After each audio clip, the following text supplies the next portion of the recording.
Hello বন্ধুরা, good morning. সকলে কেমন আছো? আশা করছি সকলে খুব ভালো আছো, সুস্থ আছো। আমার নতুন আরেকটি ব্লগে তোমাদেরকে জানাই অনেক অনেক স্বাগত আর অনেক অনেক ভালোবাসা। এখন বাজে সকাল 6:30। এখন থেকেই তোমাদেরকে সাথে নিয়ে ব্লগটা শুরু করছি। আশা করছি ব্লগটা তোমাদের ভালো লাগবে।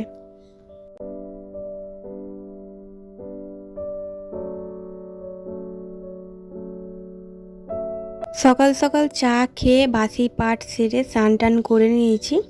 তো এখন যাব হচ্ছে মায়ের কাছে। তো মায়ের কাছে যাওয়ার কারণ হচ্ছে আমি যে হাতের কাজটা করি ওটা তো মায়ের ওখান থেকেই নিয়ে আসা হয়। তো এখানে তো ওই সব কাজ হয় না। তো ওটাই আর কি দিতে যাব, কমপ্লিট হয়ে গেছে কাজটা, দিতে যাব। আর এইগুলো সব কেচেছিলাম, তো কেচে আর শুকনো দিয়েছি, কিন্তু আমি তো থাকবো না, বৃষ্টি হলে তারপরে সব ভিজবে, তাই জন্যে এখন থেকেই আর কি সব দালানে মিলে দিলাম। তো যাওয়ার সময় দেখো না আবার একটা কাজ পড়ে গেল। তো এটা দিয়ে গিয়েছিলো, আমার ভাইয়ের বউ দিয়ে গিয়েছিলো সেলাই করার জন্য আর কি, সাইডটা মোড়ার জন্যে। তো আমার কাজের চাপে আমি ভুলেই গিয়েছিলাম, একদম মনে ছিল না। তো এখন 9টার মতো বাজে। তো টিফিন হয়ে গেছে, টিফিন করে এটা সেলাই করে নিয়েই রেডি হয়ে যাব।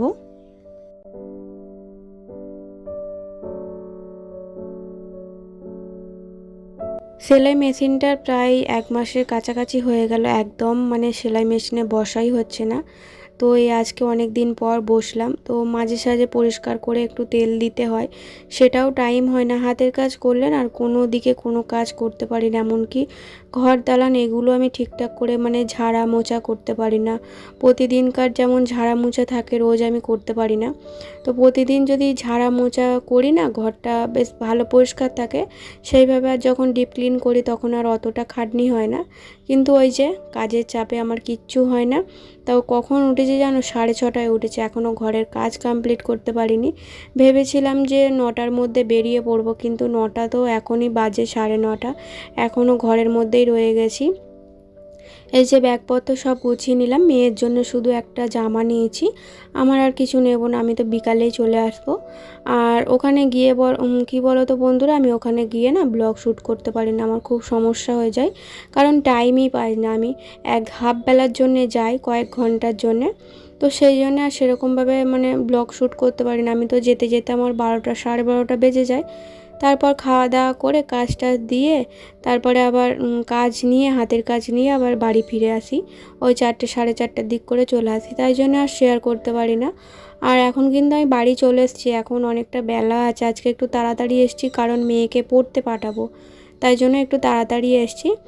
আর মেয়ে তো মানে প্রতি সপ্তাহে এখন একটা করে ছুটি হয়ে যাচ্ছে, পড়ার ছুটি, স্কুল ছুটি প্রতি সপ্তাহে একটা করে হচ্ছে।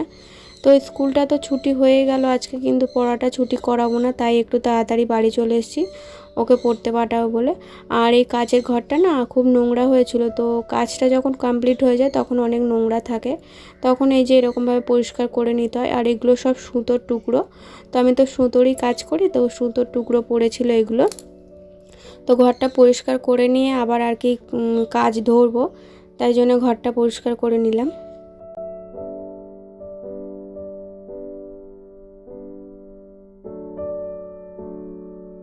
দুদিন ধরে কাঁচা জামা কাপড় না সব জড়ো করে রেখে দিয়েছিলাম, মানে শুকনো হয়ে গিয়েছিলো কিন্তু জড়ো করে রেখেছিলাম।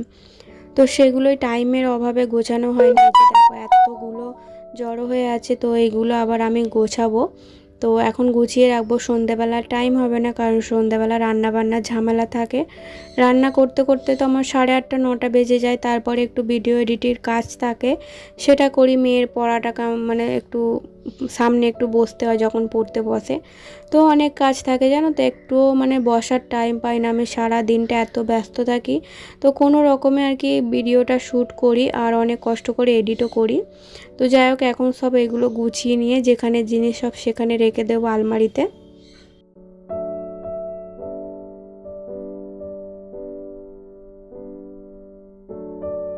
এই জামা কাপড়গুলো কবের বলো তো? এগুলো হচ্ছে সেই পিসির বাড়ি গিয়েছিলাম গৃহপ্রবেশে। তো এই জামা তো কতদিন ধরে যে শুকনো হলো বলার কথা নেই। তো এই দুদিনই আর কি বৃষ্টিটা হয়নি, হচ্ছে মানে একদম অল্প, কিন্তু তার দুদিন আগে তো এত পরিমাণে বৃষ্টি হয়েছিল যে জামা কাপড় কিছু শুকনো করতে পারিনি, প্রায় 3 4 দিন ধরে শুকনো করেছি। তো তো শুকনো করে আর এই যে গুছিয়ে সব তুলে রাখছি। আর মেয়ের এত ছোট ছোট কুচো কুচো জামা, তো যে গোছাতেও বিরক্ত লাগে, তাই ওর জামাগুলো না খুঁজে পায় না, তাই প্যাকেটের মধ্যে সব রেখে দিই আর কি। নতুন যা জামা তো সব প্যাকেটের মধ্যে রেখে দিই, তাহলে আমার একটু মানে বার করানোর সময় সুবিধা হয়। এত ছোট ছোট জামা আমি যদি এমনি ফেলে রাখি না, বড্ড হারিয়ে যায়, আলমারির মধ্যেই থাকে। আর আমার এত ভোলা মন, আমি তো কোনো জিনিসই মনে রাখতে পারি না ঠিকঠাক করে। এখনের জিনিস এখনই ভুলে যাই আমি, মানে 5 মিনিট হয় না ভুলে যাই। তো এই চাদরটাও কেচেছিলাম, এটাও শুকনো হয়ে গেছে। আর এই মেশিনে সব কটা মানে তুলে জড়ো করে রেখেছিলাম, গোছানো হয়নি মেশিনের কাছে। তো আর এখানে দেখো না, এগুলো না ভিজে। আর আমি তখন তোলার সময় একটুও বুঝতে পারিনি যে এগুলো ভিজে ছিল।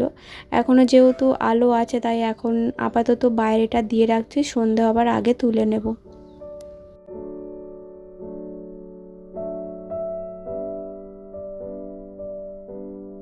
সকালে না অনেকটা লেট হয়ে গেছিলো, তো যেতে যেতে 12টা বেজে গেছিলো, তাই এই বাসনগুলো আর মাজা হয়নি। কটা বাসন মেজে রেখেছিলাম, কিন্তু এই টিফিনের বাসন আরও কিছু বাসন আছে যেগুলো আমি মেজে রেখে যেতে পারিনি, বেসিনে রেখে দিয়েছিলাম। তো এখন সেগুলোই আর কি মাজবো। দেখতে পেলে সকালে যাওয়ার আগে কত কাজ আমি গুছিয়ে রেখে যাই, আবার মায়ের ওখান থেকে এসেও আমার কাজের শেষ নেই, এখনও পর্যন্ত শেষ হয়নি।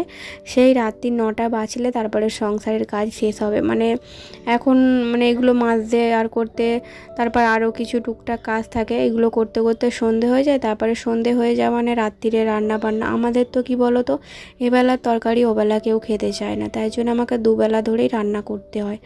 আর আজকে না বন্ধুরা কি বলবো, প্রচণ্ড পরিমাণে গরম পড়েছে, মানে সহ্য করা যাচ্ছে না, এত পরিমাণে গরম। 2 দিন ধরে বৃষ্টি হচ্ছে না, তো বৃষ্টি হচ্ছে না বলবো না, কিন্তু একদম ঝিরিঝিরি বৃষ্টি হচ্ছে, গায়ে পড়ছে না। আর প্রচণ্ড পরিমাণে গরম তুলছে। আর আমার মেয়ে খালি কি বলছে জানো, যখনই প্রচণ্ড গরম পড়ে তখনই শুধু বলবে, আমাদের ঘরে যদি একটা এসি থাকতো, আমাদের ঘরে যদি একটা এসি থাকতো কত ভালো হতো বলো মা, তাহলে আর গরমটা আমাদের সহ্য করতে হতো না।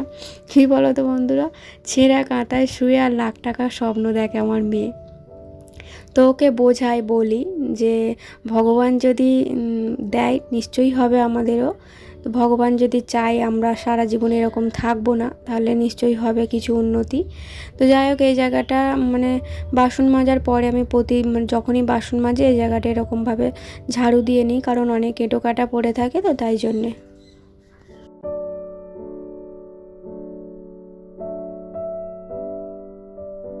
আমার এই বড় গামলাটা কিনে না বন্ধুরা অনেক সুবিধা হয়েছে, অনেক বাসন ধরে জানো তো। যত বাসন মানে নোংরা হয় সব একবারে কিন্তু ধুয়ে আমি এই মানে গামলির মধ্যে উপর করতে পারি। আগে যেটা ছিল খুবই ছোট ছিল, অল্প কটা বাসন ধরতো, তাই মাঝে সাঝে ওই গেটের সামনেটা উপর করতে হতো জল ঝরানোর জন্য। তো বন্ধুরা চলো, আজকের ব্লগটা কেমন লাগলো কমেন্ট করে জানিও, ভালো লাগলে একটা লাইক করো, আর চ্যানেলটি সাবস্ক্রাইব করে আমার পাশে থেকো। দেখা হবে নতুন ব্লগে, ততক্ষণ সবাই ভালো থেকো, সুস্থ থেকো, টাটা।